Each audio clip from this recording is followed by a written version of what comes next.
Ramayan episode 1 आदि कथा। धर्म का अवतरण और राम कथा का आरंभ। ये कथा केवल अतीत की स्मृति नहीं है, ये समय से परे एक चेतना है। ये उस धर्म की कहानी है जो मनुष्य के भीतर जन्म लेता है और उसके कर्मों से आकार पाता है। जब जब संसार में अधर्म बढ़ता है, जब जब सत्य कमजोर पड़ने लगता है, तब तब कोई कथा जन्म लेती है जो केवल सुनाई नहीं जाती बल्कि जी जाती है। आज हम ऐसी ही एक अमर कथा का आरंभ कर रहे हैं, रामायण। एक ऐसा युग जहां संतुलन डगमगा रहा था। बहुत प्राचीन समय की बात है। सृष्टि का चक्र चल रहा था, ऋतु बदलती थीं, नदियां बहती थीं, राज्य फलते फूलते थे। पर इस बाहरी शांति के पीछे एक असंतुलन पनप रहा था। देवताओं का तेज क्षीण होने लगा था, आर्षियों के यज्ञ भंग किए जा रहे थे, आश्रमों में भय का साया था और राक्षसी शक्तियां अपने अभिमान में अंधी होती जा रही थीं। इस अधर्म का केंद्र था लंका का राजा, अत्यंत विद्वान, असीम शक्ति से युक्त रावण।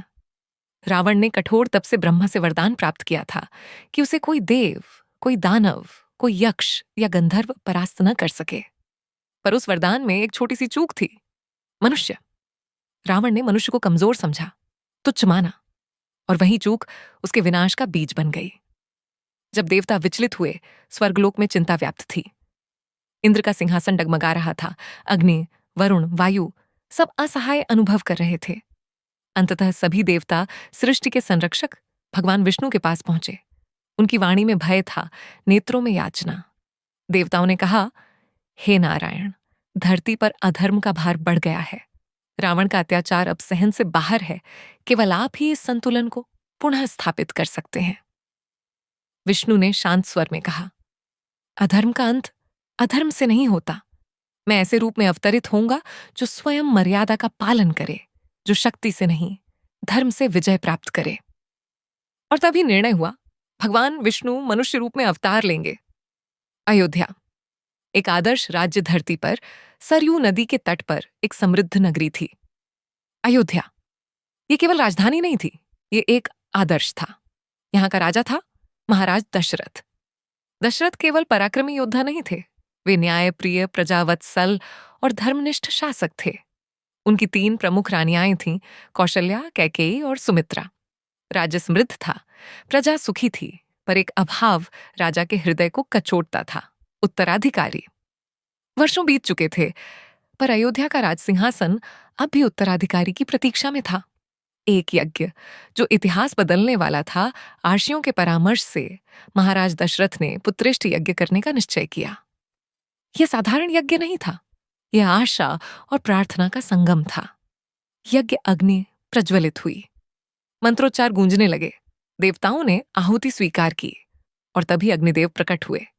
उनके हाथों में एक दिव्य खीर से भरा पात्र था। उन्होंने कहा, हे राजन, इस प्रसाद को अपनी रानियों में बांट दें, समय आने पर आपको संतान की प्राप्ति होगी। दशरथ के नेत्र आनंद से भर उठे। अवतार की तैयारी उसी क्षण स्वर्गलोक में भगवान विष्णु ने अपने अंशों का विभाजन किया। उनका पूर्ण अंश कौशल्या के गर्भ में जाएगा, धर्म की मूर्ति बनकर। उनके अंश कैकेयी और सुमित्रा के गर्भ में सेवा, त्याग और बल का स्वरूप बनकर। यह कोई साधारण जन्म नहीं था, यह एक योजना थी, अधर्म के अंत की और मर्यादा की स्थापना की। कथा का मौन आरंभ अयोध्या में वसंत का आगमन हुआ। राजमहल में आनंद की हलचल थी। हर्षियों ने संकेत दिए, समय निकट है। पर किसी को यह झांक न था कि जन्म लेने वाला बालक केवल अयोध्या का राजकुमार नहीं होगा, वह संपूर्ण मानवता के लिए एक आदर्श बनेगा। एक ऐसा पुरुष जो राजा होकर भी त्याग करेगा, पुत्र होकर भी कर्तव्य चुनेगा, पति होकर भी मर्यादा नहीं छोड़ेगा। यही है रामकथा का आरंभ। यह कथा शस्त्रों की नहीं, यह कथा संयम की है, यह कथा विजय की नहीं, यह कथा धर्म के पालन की है। आने वाले एपिसोड्स में हम देखेंगे वह दिव्य जन्म, बाल्यकाल की लीलाएं, गुरु वशिष्ठ और विश्वामित्र राक्षसों से संघर्ष और धीरे धीरे उस यात्रा की शुरुआत जो लंका तक जाएगी। पर अभी कथा ने केवल पहला श्वास लिया है। समापन ये रामायण है। ये केवल कथा नहीं, ये जीवन का दर्पण है। अगले एपिसोड में दिव्य जन्म, जब अयोध्या में राम अवतरित हुए।